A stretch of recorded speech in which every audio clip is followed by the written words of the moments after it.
जय भीम मंडळी, बघा आज मी सांगणार आहे तुम्हाला बारीक तापावर उपाय। तर बारीक तापावर उपाय कसा, तर बघा या मी घेतलेला आहे इथे कडू जिरं आणि हे कडू जिरं आता मी भाजून घेणार आहे ताव्यावर।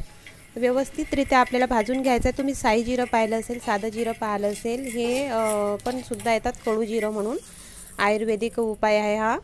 तर बघा हे कडू जिरं भाजून आपल्याला मिक्सरमधनं बारीक करून घ्यायचं आहे। काळ्या रंगाचं असते हे, म्हणून बघा याचं काळ्या रंगाचीच भुरका तयार होईल या पद्धतीने।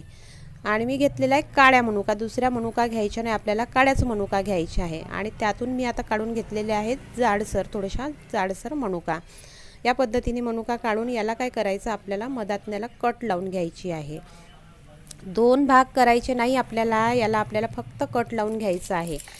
तर बघा आपण खाल्ली तर आपला जो बारीक ताप आहे तो कमी होईल। आणि बघा आताचं वातावरण कसं झालेलं आहे, ऊन तपत आहे, पाऊस पडत आहे आणि ढगाळ वातावरण झालेलं आहे, बादल आहे आणि आपलं अंगपाय बारीक तापामुळे अंगपाय दुखते आहे, म्हणून हा खूप असा रामबाण इलाज आहे।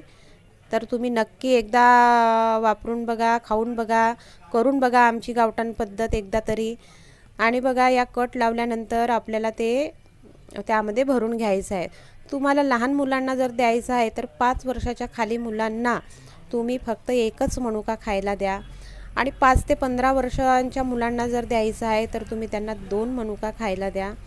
आणि जर प्रौढ व्यक्तींना खायचे आहे तुम्ही 4 ते 5 मनुका खाऊ शकता, तेही सकाळी उठल्याबरोबर खायचं आहे आपल्याला अनुशापोटी। आणि खाल्ल्यानंतर आपल्याला पाणीसुद्धा प्यायचं नाही, अर्धा तासापर्यंत पाणी प्यायचं नाही, काहीच खायचं नाही आहे। तर बघा या पद्धतीने आपण सगळ्या मनुकामध्ये हे मिश्रण भरून घ्यायचं आहे थोडं थोडं। आणि ह्या मनुका गोड असतात, त्या दुसऱ्या मनुकापेक्षा ह्या मनुका काळ्या मनुका गोड असतात, तर तेवढा कडूवाटपणा आपल्या तोंडामध्ये येणार नाही, कारण हे जिरं भरपूर कडू असते, म्हणून आपण ह्या गोड मनुका घ्यायच्या आहे। तर बघा मंडळी या पद्धतीने आपण सगळ्या मनुकामध्ये हे भरून घेतलेलं आहे बघा। आणि आता याला आपल्याला ताव्यावर थोडं गरम करून घ्यायचं आहे। या पद्धतीने ताव्यावर गरम करून घ्यायचं आणि प्लेटमध्ये काढून याचं सकाळी पहाटे काही न खाता अनुशापोटी खायचं आहे।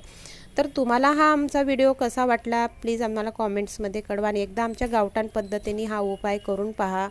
आणि तुम्ही जर आमच्या चॅनलला लाईक सबस्क्राईब केलं नसेल तर प्लीज लाईक सबस्क्राईब करा। थँक्यू।